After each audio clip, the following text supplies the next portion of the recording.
هاي الرأفة إلنا شوي، إحنا مش مجرد أرقام، إحنا مش رقم.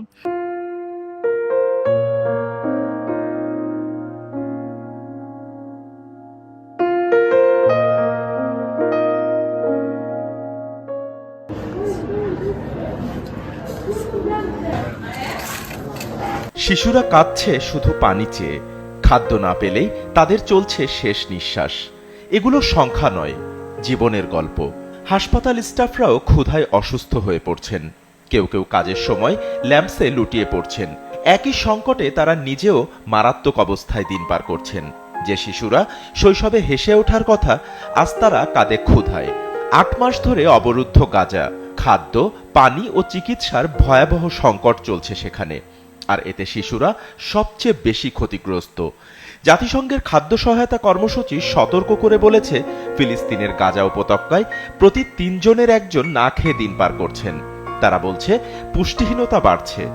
৯০,০০০ নারী ও শিশুর জরুরি চিকিৎসা প্রয়োজন বলে বলছেন তারা। Aid and humanitarian supplies inside the Gaza Strip are running out.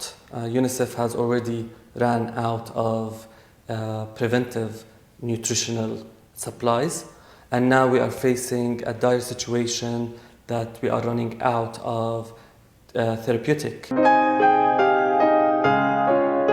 এদিকে ফিলিস্তিনের অবরুদ্ধ গাজায় শুক্রবার দিনভর চালানো ইসরায়েলি হামলায় অন্তত ৮৯ জন নিহত হয়েছেন, আহত হয়েছেন আরও ৪৬৭ জন। এর মধ্য দিয়ে ইসরায়েলি আগ্রাসনে মোট নিহতের সংখ্যা পৌঁছেছে ৫৯,৭৭৬ জনে। শুক্রবার সন্ধ্যার পর এক বিবৃতিতে এ তথ্য জানিয়েছে গাজার স্বাস্থ্য মন্ত্রণালয়। ২০২৩ সালের অক্টোবর থেকে ফিলিস্তিনি জঙ্গি গোষ্ঠী হামাসের সাথে যুদ্ধে লিপ্ত হয়। ইসরায়েল মার্চ মাসে এই অঞ্চলে সমস্ত সরবরাহ বন্ধ করে দেওয়ার পর থেকে গাজার খাদ্য মজুদ ফুরিয়ে আসছে। মে মাসে অবরোধ তুলে নেওয়া হয়েছে, কিন্তু জঙ্গি গোষ্ঠীগুলোতে সাহায্য পাঠানো রোধ করার জন্য বিধিনিষেধ আরোপ করা হয়েছে বলে তারা জানিয়েছে।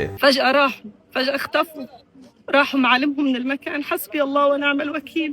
الله ينتقم من اللي وصلنا لهيك حال. بس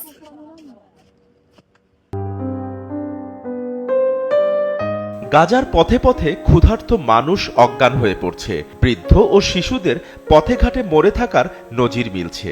গাজাবাসীর দুঃস্বপ্ন যেন আর শেষ হচ্ছে না। খাদ্য কিংবা ত্রাণ সহায়তা যতটুকুই পৌঁছাতে পারছে তা প্রয়োজনের তুলনায় এতটাই কম যেন সমুদ্রে এক বালতি পানির মতো। আর সেই ত্রাণ নিতে গিয়েও হতাহত হচ্ছেন অনেকেই।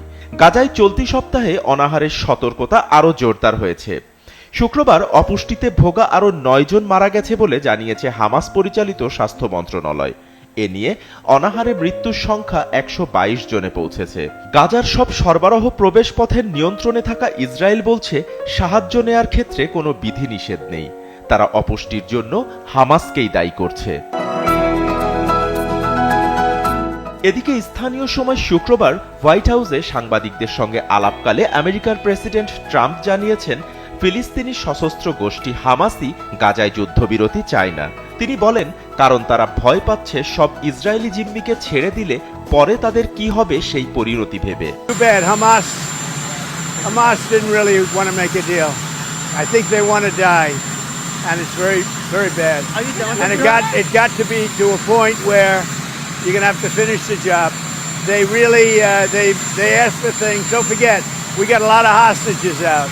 আর জাতিসংঘ মহাসচিব অ্যান্তনিও গুতেরেস গাজা উপত্যকায় ব্যাপক ক্ষুধা ও মানবিক সংকটে আন্তর্জাতিক সম্প্রদায়ের উদাসীন মনোভাবে তীব্র সমালোচনা করেছেন। তিনি এটিকে বিশ্ব বিবেকের জন্য এক নৈতিক সংকট বলেও অভিহিত করেছেন। United Nations stands ready to make the most of a possible ceasefire to dramatically scale up humanitarian operations across the Gaza Strip. Gaza আর শুধুই একটি ভূখণ্ড নয়, এটি এখন এক বিপন্ন মানবতার প্রতীক। অনাহারে নিঃশেষ হয়ে যাওয়া শিশুরা আমাদের চোখের সামনে থেকে হারিয়ে যাচ্ছে, অথচ আমরা যেন নির্বিকার। ক্ষুধার যন্ত্রণা, ঔষধের অভাব, নিরাপত্তার অনুপস্থিতি সব মিলিয়ে গাজার প্রতিটি শিশু, নারী ও বৃদ্ধ এখন প্রতিদিন একটানা মৃত্যুর প্রহর গুনছে। এই মুহূর্তে খাদ্য, পানি ও চিকিৎসা সরবরাহ কোনো দয়া নয়, এটা তাদের মৌলিক অধিকার, তাদের অস্তিত্ব রক্ষার শর্ত। এই আর্তনাদ থামাতে হলে দরকার বৈশ্বিক সংহতি, মানবিক সহায়তার নিরবচ্ছিন্ন প্রবাহ এবং যুদ্ধের রাজনৈতিক স্বার্থকে ছাপিয়ে ওঠা এক বিবেক। বাপ্পি খান, SA TV ডিজিটাল।